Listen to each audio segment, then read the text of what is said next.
série Tudo Bem? Eu sou a professora Rosicléria e hoje nós vamos falar sobre vanguardas europeias, isso mesmo. E você sabe o que são ou o que foram as vanguardas europeias? Foram movimentos artísticos do início do século XX que marcaram radicalmente a história das artes. Nós temos como primeira vanguarda o dadaísmo, temos o fauvismo, temos o cubismo de Pablo Picasso, temos o movimento futurista que surgiu lá na Itália e também o dadaísmo, que é talvez um dos movimentos mais radicais. E também o surrealismo, vamos conhecer um pouco de tudo isso agora. Vocês sabem o que foram as vanguardas e que fatos importantes marcaram esse período? Acompanha aqui comigo, gente. As vanguardas artísticas europeias, gente, elas ultrapassaram o limite até então encontrado nas artes visuais, propondo assim novas formas de atuação estética ao questionar principalmente os padrões impostos pela arte clássica. E também, com o advento da Revolução Industrial e também a Primeira Guerra Mundial, aí a sociedade passava por diversas transformações. Nós podemos destacar que transformações? Avanços tecnológicos, progressos industriais, descobertas científicas, entre uma infinidade de outros eventos que ocorreram. A palavra vanguarda, gente, ela vem do francês avant-garde e significa guarda avançada, ou seja, o fronte de batalha, aqueles que vão para a luta. O que pressupõe aí, pessoal, nesse contexto, um movimento pioneiro dentro das artes e da cultura europeia. Aqui no Brasil, elas influenciaram fortemente e diretamente as nossas artes e o modernismo brasileiro, com a Semana de 1922. Mas isso é um assunto para uma próxima aula que nós iremos ter, certo? Então vamos falar um pouco aqui sobre o expressionismo. O expressionismo que possuía um caráter muito subjetivo, irracional, pessimista e também trágico, justamente por enfatizar as malezas e os problemas cotidianos da sociedade. Acompanha na tela comigo a obra O Grito, do Edvard Munch. Exatamente, esse artista que é um artista norueguês e pode ser considerado um dos principais influenciadores do grupo expressionista Die Bruck, tá? E também o precursor do expressionismo. A sua obra mais importante é essa que vocês estão vendo aqui na tela, O Grito, de 1893. O próximo movimento artístico que nós iremos conhecer é o fauvismo. Isso mesmo, fauvismo foi um estilo de pintura baseado na intensidade cromática, ou seja, na cor. Eles não respeitavam as cores reais da natureza, usando as cores de forma aleatória e de forma a contemplar os seus desejos. Por causa exatamente dessas características, durante o Salão de Outono, alguns pintores desse movimento foram chamados de fauves. Aí o nome fauvismo, Fauves em francês, feras em português, porque eles pintavam com muita radicalidade. E aí você pode acompanhar comigo uma das obras do artista Henri Matisse, chamada A Dança. Veja aqui na tela comigo. Ela é de 1910, exatamente. Observem que nós não vemos detalhamentos de luz e sombra. A cor é usada na sua tonalidade pura, sem misturas. O próximo movimento artístico que nós vamos ver, gente, é o cubismo. O cubismo foi um movimento artístico pautado na geometrização das formas. Ele teve seu início ali em 1907 com o pintor espanhol Pablo Picasso, com a tela Les Demoiselles de Avignon, ou As Senhoritas de Avignon, ou ainda As Damas de Avignon, que é essa imagem que vocês estão vendo aqui na tela. O cubismo se dividiu aí em duas tendências.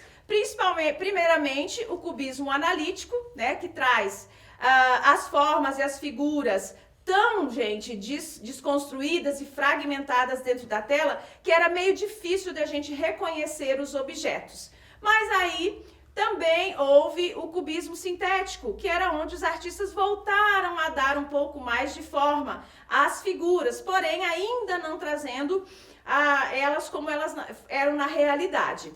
Mas, e também um fato importante é que eles começaram a inserir colagens sobre essas telas. E a obra que vocês estão vendo aqui é a obra do Pablo Picasso, As Damas de Avignon, certo? Que foi pintada em 1907. O próximo movimento artístico é o futurismo, que surgiu lá na Itália, gente. O futurismo, ele tem esse nome, futurismo, porque ele queria fazer mesmo uma ode ao futuro, né? Acabar radicalmente com a arte do passado, toda e qualquer tendência do passado, e criar uma nova arte, uma arte que era pautada na velocidade, na dinâmica, tá? Esse movimento artístico, ele foi encabeçado pelo poeta italiano Filippo Marinetti no dia 20 de fevereiro de 1909. E no ano seguinte, diversos outros artistas escreveram um manifesto que pautava exatamente as transformações na pintura. Como eu falei para vocês, ele é um movimento italiano e alguns dos principais artistas são Umberto Boccioni, Carlo Carrà, Luigi Russolo e o Dino Severini. E, claro, Giacomo Balla. Eu gostaria que vocês observassem aqui na tela a obra Velocidade do Automóvel, que é de 1913, do Giacomo Balla. Como eu falei para vocês, eles ressaltavam a dinâmica, o movimento, as transformações rápidas e ágeis com que tudo acontecia no início do século XX. O próximo movimento artístico que nós vamos observar é o dadaísmo, isso mesmo, Dada, né? Que é um brinquedo, um cavalo de pau. Isso também um tema, um nome escolhido aleatoriamente. O dadaísmo, gente, ele foi um movimento ilógico, irracional ou até considerado muitas vezes anti-arte e foi encabeçado pelo Tristan Tzara, lá em 1916. Durante a Primeira Guerra Mundial, por isso o radicalismo, né, do próprio movimento artístico. No dadaísmo, gente, a arte ela deixou de ter aquele caráter de apenas ver e passou a ter o caráter do pensar, de questionar por que esta arte está sendo feita. Eu gostaria que vocês observassem aqui na tela a obra do Marcel Duchamp, que foi uma das figuras mais emblemáticas desse movimento. Por quê? Porque ele pegava objetos prontos e transformava em arte e dizia que aquilo ali era arte. A Fonte é uma das obras mais representativas deste movimento, que é a que vocês estão vendo na tela, que foi feita em 1917, né? Foi construída e colocada como arte. Porque ela é tão emblemática e porque ela é tão chamativa assim? Porque trata-se de um urinol masculino e ele foi colocado num pedestal em meio ao jardim e foi intitulada A Fonte. Com isso eles queriam mostrar o caráter, né, de que qualquer objeto pode ser transformado em arte. E o último movimento, né, aí das vanguardas europeias é o surrealismo, que surgiu lá mais ou menos no início de 1920, 1924. Ele foi liderado pelo André Breton, pelo artista André Breton, e também depois se despontou lá em Paris com outros artistas. O seu principal representante é o Salvador Dalí, autor desta tela que você vai ver agora aqui comigo, chamada A Persistência da Memória, de 1931, certo? Esse movimento, gente, ele era pautado no subconsciente, no universo dos sonhos. Ele era caracterizado por uma arte impulsiva e fantástica e também onírica, ou seja, a fantasia, e ao que não pertence ao chamado mundo real, pessoal. Também alguns outros artistas integraram este movimento, como Max Ernst, Juan Miró, René Magritte e o nosso queridíssimo Salvador Dalí. Salvador Dalí, ele traz em suas obras uma pitada das ideologias dos estudos de Sigmund Freud, exatamente o pai da psicanálise, e o estudo da mente, do pensamento humano e de todas essas questões que rondam aí o imaginário da figura humana, da pessoa humana, certo? Então, pessoal, eu tenho um desafio para vocês agora aqui. Se liga na atividade, porque tem uma atividade aqui para nós fazermos, bem simples, mas bem legal para vocês irem aí memorizando e dar uma retornada no conteúdo. Olha só, gente, das imagens apresentadas, podemos identificar uma infinidade de características vanguardistas, todas elas têm, mas somente uma resposta representa fortemente a vanguarda cubista. Qual delas seria, gente? A obra 1, Velocidade do Automóvel, a obra 2, Guernica, do Pablo Picasso, a Roda de Bicicleta, do Marcel Duchamp, ou ainda a Dança, do Matisse? Qual delas, gente? Lembrando que não necessariamente eu possa ter colocado aqui ou não, né, essas imagens nos slides, mas ela tem uma característica muito forte do cubismo, né? Não vou deixar vocês pensarem muito tempo, porém, né, sabemos que é a obra Guernica, do Pablo Picasso, que muitas vezes já esteve presente em questões do Enem, então se liga mesmo nesse conteúdo.